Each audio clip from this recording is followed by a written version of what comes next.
Key movement terms, we got mobility. Well, mobility is just freedom of movement. What is the range of motion? What is the freedom of movement that a client has? Our next one is stability. Our definition for stability is the ability to resist force. So stability and balance are not the same thing. Clients will use them interchangeably. We will use them interchangeably to communicate effectively with clients. But balance has to do with your vestibular systems. And so your balance is more how you relate with your equilibrium, whereas stability is that joint stable?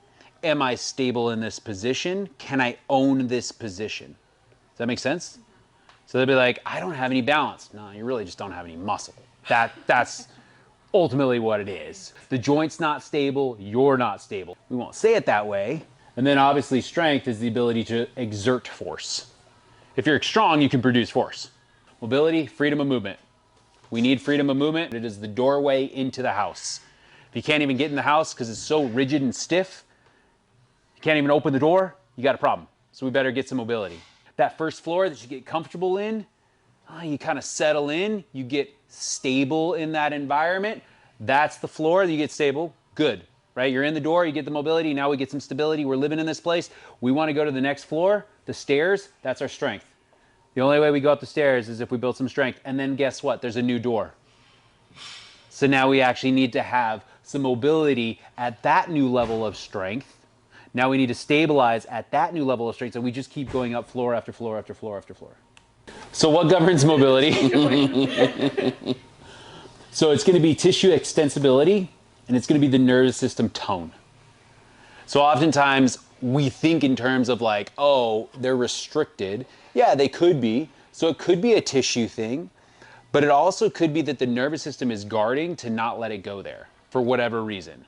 When somebody blows out their back, I bent over to pick up a piece of paper and my back went out. You've probably heard that. My disc shot out of my butt. Yeah. It's normally what they're freaking out with. But ultimately the body is like this, right? You've seen that where they're like, I can't. The nervous system is guarding because it thinks like this fetal position is safest. So it thinks I won't do more damage by keeping this person here. It's not that they can't move. The rest of their body is probably fine. Yes, there could be some inflammation that is keeping them in that position, but oftentimes it's actually the nervous system that is guarding from mobility. It is guarding to protect. And there's a whole bunch of stuff on there. It's on purpose. You don't want to have this arm it can get more range of motion than this, but the nervous system is stopping me because if I go back real quick to grab something, it's trying to quickly lock down. It doesn't know where that end range is, and it wants to keep me from blowing out that shoulder. Does that make sense? Is that the same for like older women that have like a hunchback?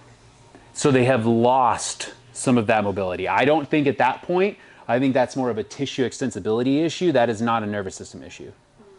Yeah. I also think that's genetic. If you look into that, is a very. It's part of osteoporosis too. Osteoporosis is bone loss. Yeah. Sarcopenia would be the muscle loss, which that, might lead to that. But the hunchback thing, like phone neck, I think as people call it. I actually, from what I've understood recently, it's not. That's not causing that. It's a genetic, and you can do stuff to lessen it or change it a little bit, but that's a highly genetic thing. My grandma's like a big huncher. How do you screwed? A big huncher. You should call her that. What's up, Hunchy? Does she wince when she's a big hunch? No. She makes the people pain face. She makes the people pain face when she's hunching? Yeah. She always makes the people pain face. How do you help with that? I mean, you can do mobility work or strengthen the upper back or whatever, but you know, at a certain point, if there's like structures that are moved, like bone, you're not moving that. And I think that's why I make chiropractor jokes all the time, because you know, anyone who tells you your L4, L5 is 1 centimeter off centered can get bent. You know, if your spine was like this and shifted, you're in the hospital. You're not just walking around with a sacrum that's tilted 2 millimeters. I don't think that's happening. And they're certainly not pushing on your butt cheek and making that go back in. I don't think.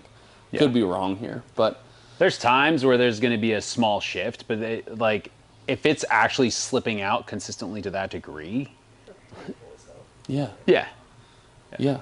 Also, there's not that much space between my nerve canal and the column. So if you adjusted my back and moved them again, Yeah. and you shear a nerve.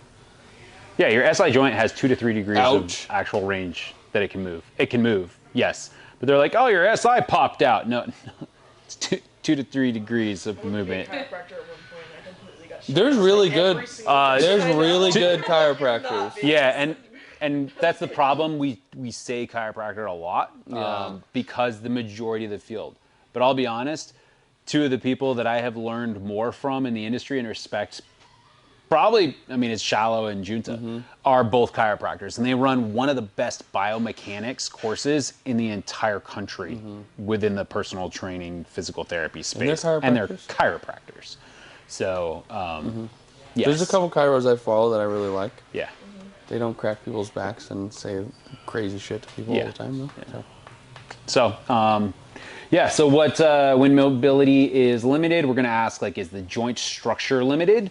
Is the tissue short, tight, or bound? Because oftentimes if the tissue is that way, yes, it maybe is just adapted to that, but oftentimes it is more of a neurological thing. So the nervous system is kind of keeping it kind of guarded, which brings us to that last question, which is the nervous system guarded? Like, what is creating this mobility restriction within this regard, right?